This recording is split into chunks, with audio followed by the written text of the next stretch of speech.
ছেলের বইয়ের কথায় শ্বশুরের চোখে পানি। এই ভিডিওটা শেষ পর্যন্ত দেখেন, আপনারও চোখে পানি চলে আসবে।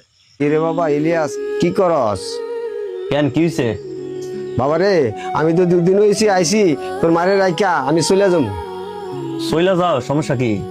বাবা রে, তোর যে কইছিলাম 10,000 টাকা ব্যবস্থা করে দিতি, এটা কি হইছে বাবা?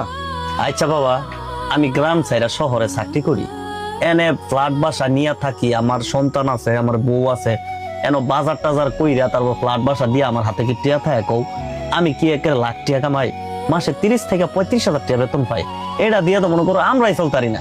তারপরও তুমি করে যতটুকু পারি দেই, তারপর আবার 2 দিন পর পর তোমার 10,000 টাকা লাগে, হের 5,000 টাকা লাগে, হের 2,000 টাকা লাগে, আমি এত টাকা কই পাবো? হ্যাঁ আব্বা, আপনি ওনার বেশি কথা শুনেন না, আপনি ওই ঘরে গিয়ে ঘুমান, কালকেরটা কালকে ব্যবস্থা হইব না, যান।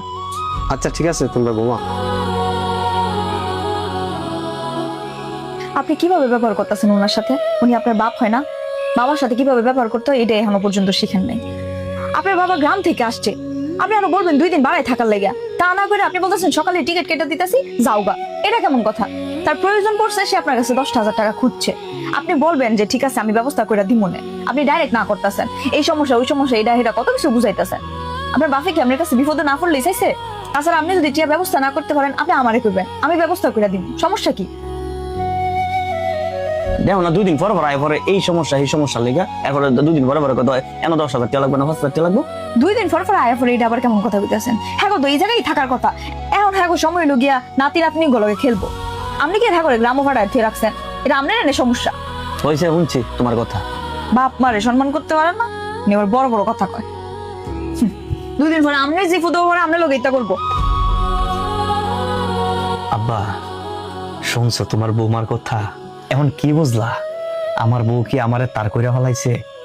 হ্যাঁ, তোমারে কেমনে সম্মান করুন লাগে, মারে কেমনে সম্মান করুন লাগে, আমার বউর এটা জানা আছে। আর মাই গ্রাম থেকে আমারে ফোন কইরা খালি উল্টা পাল্টা কথা। শহরে তো আইছি চাকরির জন্য, এখানে চাকরি পাইছি এই জন্য চাকরি করি, যখন ছুটি পাই তখন গ্রামে যাই।